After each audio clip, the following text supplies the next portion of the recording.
ആകാശവാണി.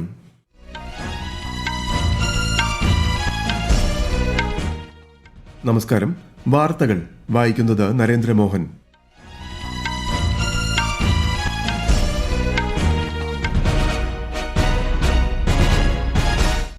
പ്രധാന വാർത്തകൾ. തൊഴിലവസരങ്ങൾ സൃഷ്ടിക്കുന്നതിനും സാമൂഹിക സുരക്ഷ ഉറപ്പാക്കുന്നതിനുമായി 1 ലക്ഷം കോടി രൂപയുടെ തൊഴിൽ ബന്ധിത പ്രോത്സാഹന പദ്ധതികൾക്ക് കേന്ദ്രമന്ത്രിസഭ അംഗീകാരം നൽകി. പുതിയ ക്രിമിനൽ നിയമങ്ങൾ സമീപഭാവിയിൽ നീതിന്യായ വ്യവസ്ഥയിൽ സമഗ്ര പരിവർത്തനം സൃഷ്ടിക്കുമെന്ന് കേന്ദ്ര ആഭ്യന്തരമന്ത്രി അമിത് ഷാ. ഇന്ത്യ അമേരിക്ക വ്യാപാര കരാറിനായുള്ള ചർച്ച വിജയകരമായി പര്യവസാനിക്കുമെന്ന് പ്രതീക്ഷിക്കുന്നതായി വിദേശകാര്യമന്ത്രി എസ് ജയശങ്കർ. മാർക്ക് ഏകീകരണത്തിൽ വിദഗ്ധ സമിതി നൽകിയ ശുപാർശ കേരള മന്ത്രിസഭ അംഗീകരിച്ചതിന് പിന്നാലെ 2025 കീം പരീക്ഷാഫലം പ്രസിദ്ധീകരിച്ചു. ഇന്ത്യ ഇംഗ്ലണ്ട് 2ാം ക്രിക്കറ്റ് ടെസ്റ്റ് നാളെ ആരംഭിക്കും. ജസ്പ്രീത് ബുംറ കളിക്കുമോ എന്നതിൽ ആകാംക്ഷ. തായ്ലാന്റ് പ്രധാനമന്ത്രി പെയ്റ്റോങ് ടാൻ ഷിനവത്തിനെ പദവിയിൽ നിന്നും നീക്കം ചെയ്ത് ഭരണഘടനാ കോടതി. വാർത്തകൾ വിശദമായി. രാജ്യത്ത് തൊഴിലവസരങ്ങൾ സൃഷ്ടിക്കുന്നതിനും അതുവഴി സാമൂഹിക സുരക്ഷ ഉറപ്പാക്കുന്നതിനുമായി ഏകദേശം 1 ലക്ഷം കോടി രൂപയുടെ തൊഴിൽ ബന്ധിത പ്രോത്സാഹന പദ്ധതികൾക്ക് കേന്ദ്ര മന്ത്രിസഭ ഇന്ന് അംഗീകാരം നൽകി. 2 വർഷത്തിനുള്ളിൽ രാജ്യത്ത് 3.5 കോടിയിലധികം തൊഴിലവസരങ്ങൾ സൃഷ്ടിക്കുകയാണ് പദ്ധതിയുടെ ലക്ഷ്യം. ഈ പദ്ധതി പ്രകാരം ആദ്യമായി ജോലിയിൽ പ്രവേശിക്കുന്നവർക്ക് 15,000 രൂപ വരെ ഒരു മാസത്തെ വേതനമായി ലഭിക്കുമെന്ന് മന്ത്രിസഭായോഗ തീരുമാനങ്ങൾ വിശദീകരിക്കവേ കേന്ദ്ര വാർത്താവിതരണ പ്രക്ഷേപണ മന്ത്രി അശ്വിനി വൈഷ്ണവ് പറഞ്ഞു. फर्स्ट टाइमर्स के लिए 1 महीने की सैलरी के बराबर subsidy up to a limit of maximum 15,000 rupees ये दी जाएगी, जो कि 2 इंस्टॉलमेंट्स में होगी, 6 महीने और 12 महीने के बाद में दी जाएगी. इससे एम्प्लॉयर्स को, कंपनीज को they will be encourage to hire the first time. दूसरा इसका पार्ट है जो सस्टेन्ड एम्प्लॉयमेंट देते हैं 2 साल. അധിക തൊഴിൽ സൃഷ്ടിക്കുന്ന തൊഴിലുടമകൾക്ക് 2 വർഷം വരെ പ്രോത്സാഹനങ്ങൾ നൽകുമെന്നും നിർമ്മാണ മേഖലയ്ക്ക് 2 വർഷത്തേക്ക് കൂടി ആനുകൂല്യങ്ങൾ ലഭ്യമാക്കുമെന്നും അദ്ദേഹം പറഞ്ഞു. തമിഴ്നാട്ടിലെ പരമക്കുടി രാമനാഥപുരം 4-വരി പാതയുടെ നിർമ്മാണം ഉൾപ്പെടെ വിവിധ പദ്ധതികൾക്കും കേന്ദ്ര മന്ത്രിസഭ അംഗീകാരം നൽകി. വിശദാംശങ്ങളിലേക്ക്.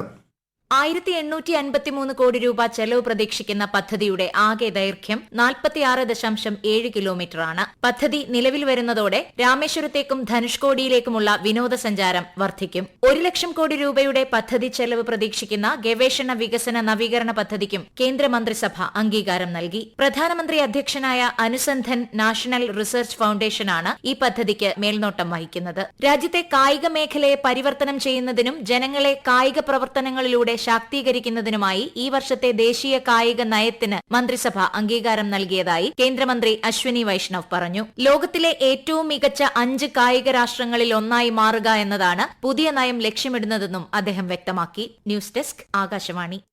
ഭാരതീയ ന്യായ സംഹിത, ഭാരതീയ നാഗരിക് സുരക്ഷാ സംഹിത, ഭാരതീയ സാക്ഷ്യ അധിനിയം എന്നീ 3 പുതിയ ക്രിമിനൽ നിയമങ്ങൾ സമീപഭാവിയിൽ ക്രിമിനൽ നീതിന്യായ വ്യവസ്ഥയിൽ സമഗ്ര പരിവർത്തനം സൃഷ്ടിക്കുമെന്ന് കേന്ദ്ര ആഭ്യന്തരമന്ത്രി അമിത് ഷാ. 3 പുതിയ ക്രിമിനൽ നിയമങ്ങൾ നടപ്പിലാക്കി 1 വർഷം തികയുന്നതുമായി ബന്ധപ്പെട്ട ചടങ്ങിൽ സംസാരിക്കവേ സംവിധാനം പൂർണ്ണതോതിൽ പ്രവർത്തനക്ഷമമാകാൻ 3 വർഷമെടുക്കുമെന്ന് ശ്രീ ഷാ വ്യക്തമാക്കി. കഴിഞ്ഞ 25 വർഷത്തിനിടെ ഇന്ത്യ അമേരിക്ക ബന്ധത്തിൽ കാര്യമായ പുരോഗതി ദൃശ്യമായിട്ടുണ്ടെന്ന് വിദേശകാര്യമന്ത്രി എസ് ജയശങ്കർ. ഇരു രാജ്യങ്ങളും തമ്മിൽ ശക്തവും ഭാവാത്മകവുമായ ബന്ധം സ്ഥാപിക്കുന്നതിന് കഴിഞ്ഞ 5 US പ്രസിഡന്റുമാരും ശ്രദ്ധേയമായ സംഭാവന നൽകിയിട്ടുണ്ടെന്ന് ഇപ്പോൾ അമേരിക്കയിലുള്ള വിദേശകാര്യമന്ത്രി വ്യക്തമാക്കി. ഇന്ത്യ അമേരിക്ക വ്യാപാര കരാറിനായുള്ള ചർച്ച വിജയകരമായി പര്യവസാനിക്കുമെന്നും വിദേശകാര്യമന്ത്രി പറഞ്ഞു.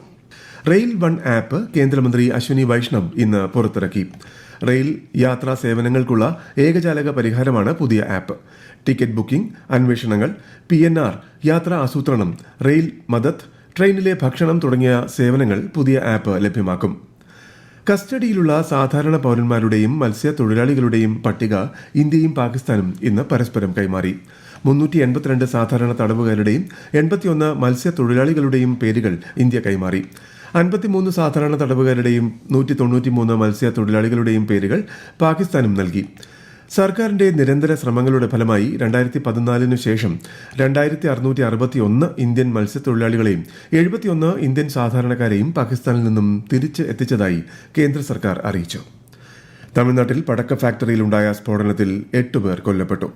സത്തൂർ വിരുദുനഗർ ജില്ലയിലെ പടക്ക നിർമ്മാണ കേന്ദ്രത്തിൽ ഇന്ന് നടന്ന സംഭവത്തിൽ 5 പേർക്ക് പരിക്കേൽക്കുകയും ചെയ്തു. സംഭവത്തിൽ തമിഴ്നാട് മുഖ്യമന്ത്രി എം കെ സ്റ്റാലിൻ അനുശോചനം രേഖപ്പെടുത്തി. മരണമടഞ്ഞവരുടെ കുടുംബങ്ങൾക്ക് 4 ലക്ഷം രൂപയും ഗുരുതരമായി പരിക്കേറ്റവർക്ക് 1 ലക്ഷം രൂപയും പരിക്കേറ്റ മറ്റുള്ളവർക്ക് 50,000 രൂപയും വീതം സർക്കാർ ധനസഹായം പ്രഖ്യാപിച്ചു. ഈ വാർത്തകൾ ആകാശവാണിയിൽ നിന്ന്. ആകാശവാണി വാർത്തകളും വാർത്താ അധിഷ്ഠിത പരിപാടികളും all India radio news Thiruvananthapuram YouTube ചാനലിലും all India radio news Thiruvananthapuram Facebook പേജിലും AIR ന്യൂസ് _ തിരുവനന്തപുരം ഇൻസ്റ്റഗ്രാം അക്കൌണ്ടിലും @AIR ന്യൂസ് _ TVM X ഹാൻഡിലും ലഭ്യമാണ്. രാജ്യത്ത് ചരക്കു സേവന നികുതി നടപ്പിലാക്കിയിട്ട് 8 വർഷം പൂർത്തിയാകുന്നു.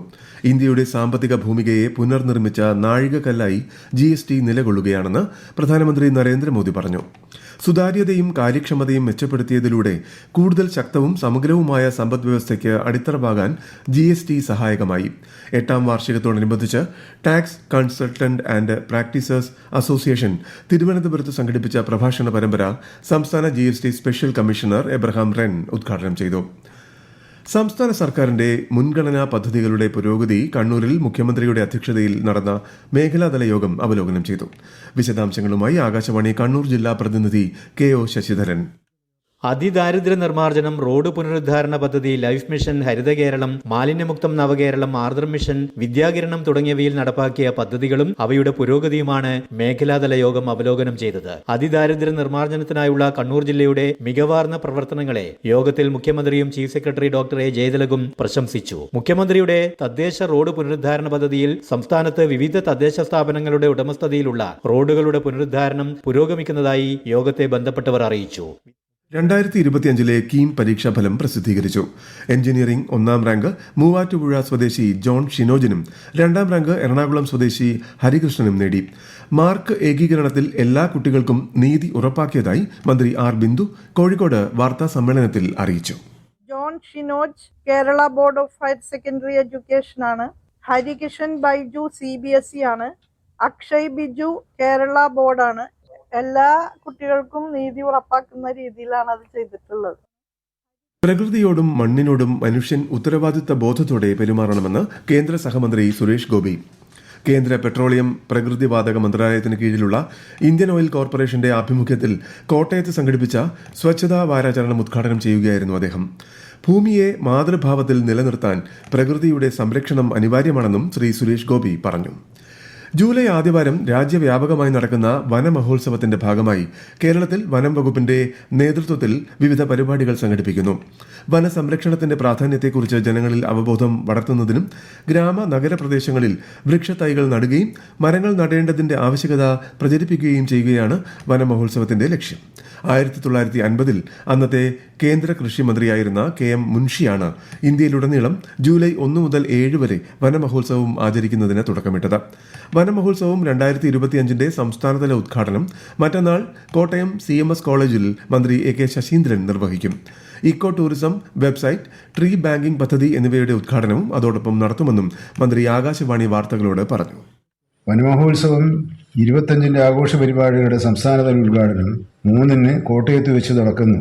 സ്വകാര്യ ഭൂമിയിലെ വൃക്ഷാവരണം വർദ്ധിപ്പിക്കുന്നതിന്റെ ഭാഗമായി വൃക്ഷം വളർത്തൽ പ്രോത്സാഹിപ്പിക്കുന്നതിന് ധനസഹായം നൽകുന്ന ട്രീ ബാങ്കിംഗ് പദ്ധതിയുടെ ഉദ്ഘാടനവും ഇതോടൊപ്പം നടക്കും. തായ്ലൻഡ് പ്രധാനമന്ത്രി പെയ് ടോങ് ടാൻ ഷെനാവത്തിനെ പദവിയിൽ നിന്നും താൽക്കാലികമായി നീക്കം ചെയ്ത് തായ്ലാന്റ് ഭരണഘടനാ കോടതി.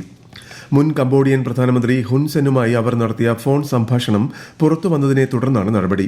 അടുത്തിടെയുണ്ടായ അതിർത്തി സംഘർഷം കൈകാര്യം ചെയ്യുന്നതുമായി ബന്ധപ്പെട്ട് മുൻ കംബോഡിയൻ പ്രധാനമന്ത്രിയുമായി നടന്ന ചർച്ച വിവാദമായിരുന്നു. ഇന്ത്യ ഇംഗ്ലണ്ട് 2ാം ക്രിക്കറ്റ് ടെസ്റ്റ് നാളെ ആരംഭിക്കും. പേസ് ബൌളിംഗിനെ തുണയ്ക്കുന്ന എഡ്ജ് ബാസ്റ്റണിലെ പിച്ചിലാണ് കളി. ഫാസ്റ്റ് ബൌളർ ജസ്പ്രീത് ബുംറ കളിക്കുമോ എന്നതിൽ ആകാംക്ഷ നിലനിൽക്കുന്നു. ഓൾറൗണ്ടർ ഷാർദൂൽ ഠാക്കൂറിന് പകരം സ്പിന്നർ കുൽദീപ് യാദവിനെ പരിഗണിച്ചേക്കും. ബാറ്റിംഗിൽ വലിയ അഴിച്ചുപണിക്ക് സാധ്യതയില്ല. ആദ്യ ടെസ്റ്റ് ജയിച്ച ഇംഗ്ലണ്ട് ടീമിൽ മാറ്റമില്ല. പ്രധാന വാർത്തകൾ വീണ്ടും. തൊഴിലവസരങ്ങൾ സൃഷ്ടിക്കുന്നതിനും സാമൂഹിക സുരക്ഷ ഉറപ്പാക്കുന്നതിനുമായി 1 ലക്ഷം കോടി രൂപയുടെ തൊഴിൽ ബന്ധിത പ്രോത്സാഹന പദ്ധതികൾക്ക് കേന്ദ്ര മന്ത്രിസഭ അംഗീകാരം നൽകി. പുതിയ ക്രിമിനൽ നിയമങ്ങൾ സമീപഭാവിയിൽ നീതിന്യായ വ്യവസ്ഥയിൽ സമഗ്ര പരിവർത്തനം സൃഷ്ടിക്കുമെന്ന് കേന്ദ്ര ആഭ്യന്തരമന്ത്രി അമിത്ഷാ. ഇന്ത്യ അമേരിക്ക വ്യാപാര കരാറിനായുള്ള ചർച്ച വിജയകരമായി പര്യവസാനിക്കുമെന്ന് പ്രതീക്ഷിക്കുന്നതായി വിദേശകാര്യമന്ത്രി എസ് ജയശങ്കർ. മാർക്ക് ഏകീകരണത്തിൽ വിദഗ്ധ സമിതി നൽകിയ ശുപാർശ കേരള മന്ത്രിസഭ അംഗീകരിച്ചതിന് പിന്നാലെ 2025 കീം പരീക്ഷാഫലം പ്രസിദ്ധീകരിച്ചു. ഇന്ത്യ ഇംഗ്ലണ്ട് രണ്ടാം ക്രിക്കറ്റ് ടെസ്റ്റ് നാളെ ആരംഭിക്കും. തായ്ലൻഡ് പ്രധാനമന്ത്രി പെയ് ടോങ് ടാങ് ഷിനവത്തിനെ പദവിയിൽ നിന്നും നീക്കം ചെയ്ത് ഭരണഘടനാ കോടതി. വാർത്തകൾ കഴിഞ്ഞു. അടുത്ത വാർത്താ പ്രക്ഷേപണം 8:35.